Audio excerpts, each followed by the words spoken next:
Alhamdulillahi rabbil alamin. Thumma salatu wassalamu ala ashrafil khalqi ajma'in. Nabina Muhammadin wa alihi wa sahbihi ajma'in. Masu ganinmu da sauraronmu da biye da mu ta cikin wannan shiri namu na tarihin annabawa. Assalamu alaikum wa rahmatullahi wa barakatuhu. In ba a manta ba, a shirin da ya gabata mun yi bayani akan tarihin annabi Salih da kuma yadda ta kwashe tsakaninsa da Samudawa, da yadda Allah subhanahu wa ta'ala ya halakar da su sakamakon girman kai da kangara da laifuffuka da barna da cutar da bayin Allah. Sannan yau za mu shiga tarihin annabi Ibrahim alaihi salatu wassalamu. Annabi Ibrahim shine kusan baban dukkan annabawan da suka biyo bayansa. In ba a manta ba, a cikin shirinmu mun gabatar da tarihin annabawa ne kawai guda hudu. Na farko annabi Adam, na biyu annabi Idris, na uku annabi Hud, na hudu annabi Salih. To ragowan annabawa da za mu shiga bayaninsu yanzu, mafi yawansa sun fito ne daga zuriyan annabi Ibrahim alaihi salatu wassalamu. Wannan yasa ake wa annabi Ibrahim take da abul anbiya, wato baban annabawa, don mafi yawan annabawan da suka biyo bayansa zuriyarsa ce. Wannan kuma Allah ya yi masa sakayya ne da sakamako na alkhairi saboda dagewa da tsayawa akan isar da saƙon Allah subhanahu wa ta'ala da annabi Ibrahim alaihi salatu wassalamu yayi. Kuma annabawan da Allah ya ambata a cikin alkur'ani guda 25, wanda sunansa ya fi kowanne yawa a cikin alkur'ani shine annabi Musa, wanda za mu zo kan bayani a kansa, wanda Allah ya kama sunansa sau 136 a cikin alkur'ani. Mai binsa a yawan suna shine annabi Ibrahim, wanda Allah subhanahu wa ta'ala ya kama sunansa a cikin alkur'ani a gurare 69, wanda shine za mu bayani yanzu insha Allahu tabaraka wa ta'ala. Annabi Ibrahim an ambaci sunansa sau 69 a cikin surori 25. Alkur'ani yana da sura 114, yana da aya 6,936. To Allah ya ambaci annabi Ibrahim a cikin ayoyi 69 a cikin surori 25. A sura ta farko shine suratul Baqara. A cikin suratul Baqara an ambaci annabi Ibrahim, wanda suratul Baqara ita ce sura ta biyu. An kama sunansa a aya ta 124 da aya ta 125 sau biyu, da aya ta 126 da aya ta 127 da aya ta 130 da aya ta 132 da aya ta 133 da aya ta 135 da aya ta 136 da aya ta 140 da aya ta 258 sau biyu da aya ta 260. Sannan sai a cikin suratu Ali Imrana, nan kuma ita ce sura ta hudu. Allah ya kama sunan annabi Ibrahim, ko sura ta uku. Allah ya kama sunan annabi Ibrahim a aya ta 33, aya ta 65, aya ta 67, aya ta 68, aya ta 84, aya ta 95, aya ta 97. Wannan su ne gurare da aka kama sunan annabi Ibrahim a cikin sura ta uku, wato suratu Ali Imran. Sai sura ta hudu, suratun Nisa, nan kuma an kama sunan annabi Ibrahim a aya ta 54, aya ta 125 sau biyu, aya ta 163. Sai suratul An'am, wanda ita ce sura ta shida, an kama sunan annabi Ibrahim a aya ta 74, aya ta 75, aya ta 83 da aya ta 161. Sai kuma suratul Tauba, wanda ita ce sura ta tara, an kama sunan annabi Ibrahim a aya ta 70 da aya ta 114, nan an kama sunansa sau biyu. Sai suratu Hud, wanda ita ce sura ta 11, an kama sunan annabi Ibrahim alaihi salatu wassalam a aya ta 69 da 74 da 75 da 76.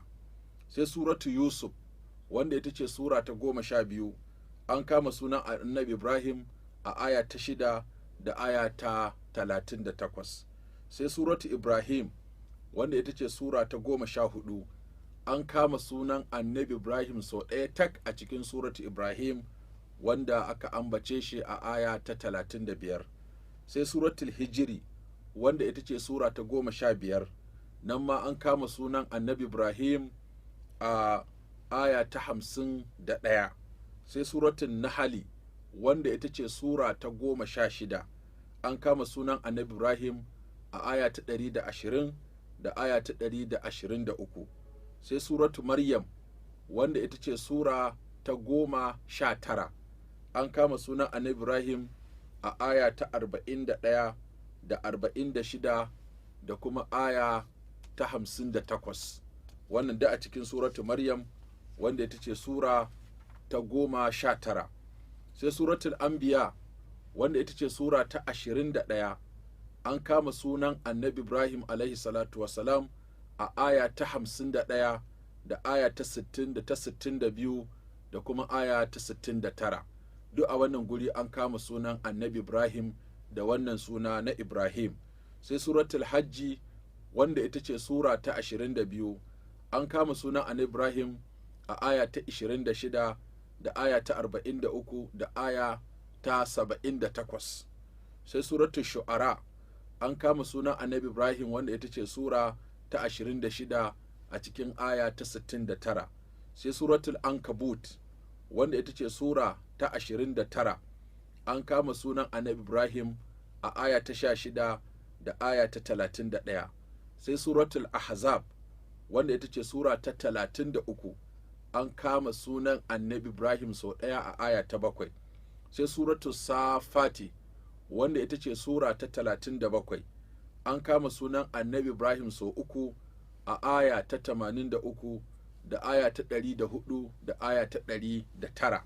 sai suratu Sad wanda ita ce sura ta 38, an kama sunan annabi Ibrahim a aya ta 45. sai suratu Shura wanda ita ce sura ta 42, an kama sunan annabi Ibrahim a aya ta 13.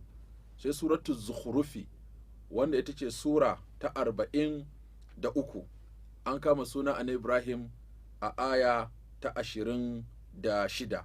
sai suratu Zariyati wanda ita ce sura ta 51, an kama sunan annabi Ibrahim a aya 1 aya ta 24. sai suratun Najmi wanda ita ce sura ta 53, an kama sunan annabi Ibrahim a aya ta 37. sai suratul Hadidi wanda ita ce sura ta 57, an kama sunan annabi Ibrahim a aya ta 26. sai suratul Mumtahanati wanda an kama sunan annabi Ibrahim a ita ce sura ta 60, an kama sunan annabi Ibrahim a aya ta 4, an maimaita haka. sai suratul A'la wanda ita ce sura ta ƙarshe da aka kama sunan annabi Ibrahim a cikin alkur'ani, ita ce sura ta 87, an kama sunansa a aya ta ƙarshe shine aya ta 19. wannan su ne gurare guda 69 inda sunan annabi Ibrahim alaihi salatu wassalamu ya fito a cikin alkur'ani.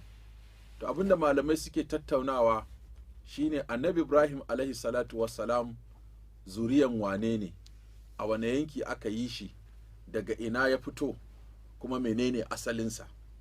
bayan tattaunawa, Malam Ibn Kasir a cikin littafinsa Qasasul Anbiya ya ba mu labari cewa lokacin da mahaifin annabi Ibrahim wanda aka fi sani da Taraha ya kai shekara 75, sai aka haifa masa ɗa ya sa masa suna Ibrahim.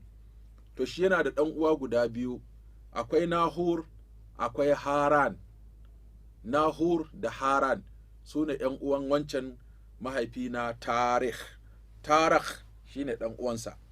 to shi Haran ɗin shi ne ya haifi annabi Lut, wanda kuma an ce da shi Tarah da kuma shi Haran da kuma shi wato Nahur, su ukun nan wasu ɗaya ubansu ɗaya. amma shi mahaifin annabi Ibrahim shine na tsakiya, shi kuma mahaifin abin shine na ƙarshe, shine ɗan autansu, wato mahaifin annabi Lot. A tarihin da suka kawo, wato a wajen ahlul kitab, cewa annabi Ibrahim shine mahaifinsa shine na tsakiya, shi kuma Harana ya mutu a lokacin ma babansa yana nan da rai, wato ya rasu da wuri, amma shi ya bar ɗa mai suna Lot, wanda Lot kenan ya zamo da mahaifin annabi Ibrahim da mahaifin annabi Lot kusan uwarsu ɗaya kenan ubarsu ɗaya. Wannan ya faru a yankin Babila, wanda yankin Babila shine yankin Iraki a yanzu, kuma an ce wannan gari mai suna Kusa, wanda yake dab da birnin Kufa na yanzu, to a nan ne aka haifi annabi Ibrahim alaihi salatu wassalam. Kuma kamar yadda Malam ibn Hafiz ibn Asakir ya faɗa cewa annabi Ibrahim an haife shi ne a wannan yanki na Iraki, duk da wasu na cewa akwai wani yanki da ake kira Guta, wanda yanzu Guta din tana cikin yankin Dimashq. A nan ne aka haifi annabi Ibrahim. Akwai wata alƙarya da ake kiranta Barza. Wasu ko malaman tarihi kamar Dr. Shauki Abu Khalil a cikin littafinsa na Adalusul Qur'an a makin Aqwam a Alam, shi ya tafi akan cewa yankin yana nan a cikin ƙasar Iraki ne a halin yanzu, dab da birnin Kufa. A nan ne aka haifi annabi Ibrahim alaihi salatu wassalam. Sai suka yi hijira da shi, kuma ya yi aure, ya auri mace mai suna Sara. Wannan Sara ɗin sai zama su uku kenan, da annabi Ibrahim da matarsa Sara da ɗan uwansa Lot, sai suka yi hijira daga wannan yanki bayan bayanin da zai zo a cikin wannan tarihi, suka koma yankin Palestine ko yankin Sham, har zuwa da wanda dama tsohuwar Sham an san ta haɗa Syria ta yanzu, ta haɗa Urdun wato Jordan, ta haɗa kuma Palestine, ta haɗa Isra'il. Duk wannan yanki guda ɗaya ne, ƙasa ɗaya ce. Daga baya ne aka yanka ta gutsun-gutsun, ko kuma ta zama ƙasa hudu, ake cewa Palestine, ake cewa Isra'il, ake cewa Jordan, ake cewa Syria. Amma da duk yanki ɗaya ne, duk ƙasa ɗaya ce, duk guri ɗaya ne, kuma duk abu ɗaya ake a wannan yanki. To annabi Ibrahim alaihi salatu wassalam, Allah ta'ala ci gaba da bamu kissarsa, wanda za mu faro da abin da